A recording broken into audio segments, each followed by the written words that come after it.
Aliriza weekend enteekateeka yonna nga bwetambudde. Weekend tubaddemu n'omukulu abayimbi batandise okuba ate nga beetonda eri abawagizi baabwe. Ndowooza twasookera ku mukulu gwe bayita Ronald Mayinja. Ronald Mayinja akadde kano ali mu London eyo yategeezezza nti omwezi ogw'11 ayagala kuba ate nga akomawo. Nalabye omukulu Abitex agezaako okuba ate nga asetinga abawagizi ng'agamba nti bato ya Walukaga ne Mayinja eyinza kubeera etya.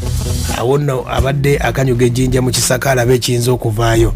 Era omukulu Ronald Mayinja avuddeyo ne yeetondera abawagizi byonna ebyasobola okukwata nga byatambula mu nteekateeka etaatambula nnungi mu bawagizi be. Era wiiki eyo yennyini omukulu gwe bayita Ashibaga Kato n'avaayo naye nga yeetonda ng'agamba avudde mu NRM. Ate kati omukulu asembyeyo naye ne Bigayi akawungeezi k'olunaku olwajjo yayise bannamawulire bukubirire nnyo n'abategeeza enteekateeka nga bweri n'abategeeza ayagala kuba ate nga yeegatta ku nteekateeka ya struggle. Ndi ku side y'abantu kitegedde ndi ku ludda lw'abantu. Biseera ebisinga nze bwe nkola ekintu oba ne nkivaamu mba sitaagala kyogerako nnyo nti NRM terina kyemmanja okitegeera ate si nti President Museveni naye alina kyammanja never okujjako nti nze nange binandibadde nti mbabanja nange nabireka ne mbasonyiwa.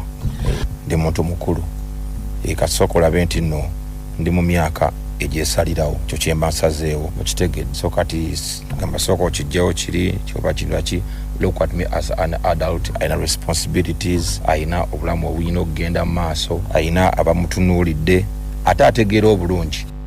Okitegedde ensonga Bigayi akatambi kano tukazzeeko tukazzeeyo emyaka ndoozanga 3-4. Omukulu Bigayi y'omu ku bayimbi abazze nga bafuna obuzibu nga bakubibwa obucupa. Omukulu yavaayo ng'asaba ne poliisi emuwerekereko ewa Bobi Wine atwale ekiwandiiko. Bobi Wine ategeeze ku bawagizi bwe lwaki bamukuba obucupa bakendeeze. Ebigambo bino yabyogera gye buvuddeko emyaka egiyise.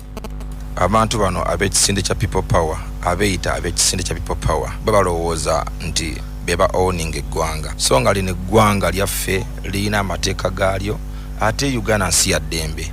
Bo bagala okuleetawo embeera emala eddembe mu nsi yaffe olw'okuba nti bo balowooza nti bali untouchable, nti bakola obujagalalo mu bitundu ebyenjawulo nti kati nja kwogera ku kyange ng'omuyimbi.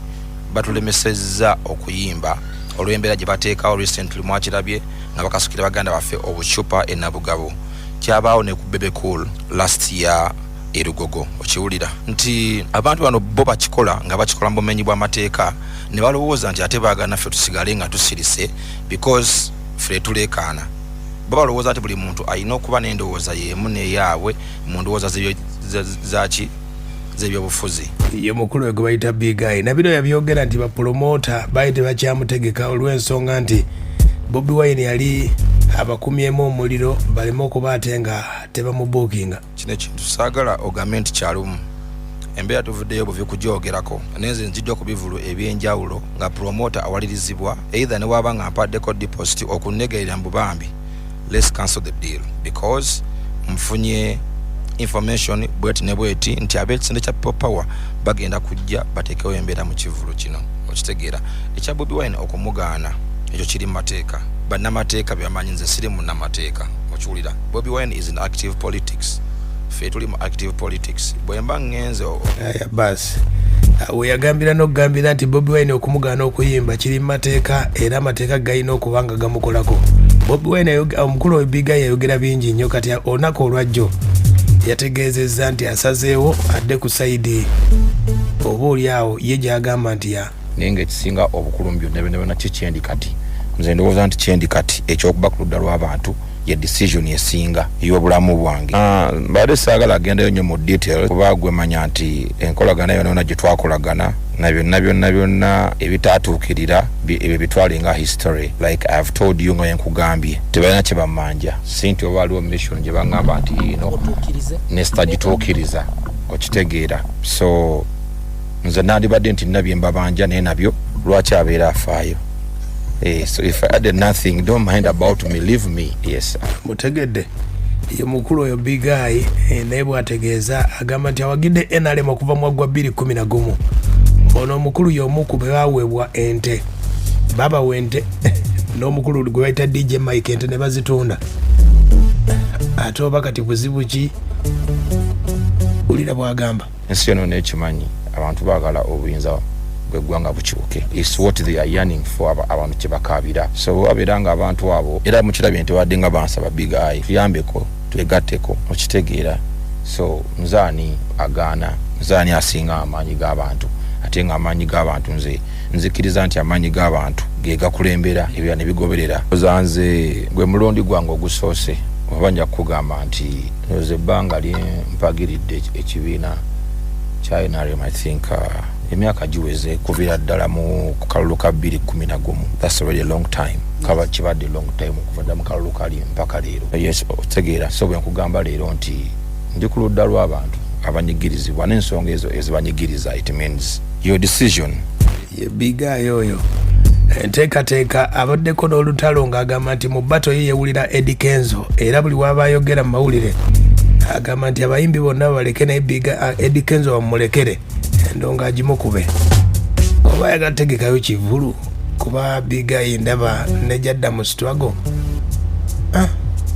Agamba nti abadde influencer mu NRM naye ulira kyovula banne mu kuyimba eno baletewo politics because bakimanyi abayimbi tulina voice esobola okuba nti erina kyegattako ku nkyukakyuka gye beetaaga. Nze sibadde nti nkola mu government era tonsuubira nti nina ebyama ebiri awo byemmanyi kani influencer mobilizer okitegeera si nti wambadde nina office gye nkolamu no please okitegeera. Ate nekirala mu Uganda nga bw'ogira Uganda ya leero tewakyali ali safe kitegedde. Ye biga yoyo bye bigambo byayogera agamba nti avudde mu NRM ayagala kuba ate nga adda mu NUP n'endongeeto etambule baleme muddamu mukuba bucupa. Definitely abantu ndowooza nti bangi abalabe ekigenda mu maaso era bangi n'emitima gyabwe si misanyufu kuba nti abamu tebasobola kuvaayo kwogera okitegeera. Abamu gamba nti buli omu alina engeri gyakwatamu ebintu bye oba gyasinziira okitegeera. Ye muyimbi w'eggwanga gwe bayita Big Eye ow'ekibiina kye bayita Big Music agamba nti obucupa badde bumuli bubi nnyo era Abannayuganda bawulidde amawulire ago. Agamba nti gyayise bonna basanyufu. Baka bwempa abantu nti bannange Bannayuganda mwenna njagala mukitegeereyo gye muli nti Big Eye alina mmwe ne ku nsonga ezibanyigiriza. Nange ndi musanyufu nnyo nti bulijjo ngende ennaku zino munyaniriza wonna buli wennyimba kitegeera. Bwogenda ku social platforms zange era ojjasanga clips ezo bwenzija like essanyu lingi kuba abantu bange kyenkakasa nti banjagala nnyo Bannayuganda Big Eye nnyo. So era nkakasa nti kati basanyufu nnyo olwa ekyo kyenzikiririzaamu essaawa eno. Ye mukulu oyo gwe bayita Big Eye enteekateeka bwasobodde okuba ate nga alangirira nti naye bwagenda okuba ate nga atambuza. Agamba nti mu NRM bali bamusuubiza ssente miliyoni nga 27 agezezaako okuzibanja ziganye abamusuubiza ente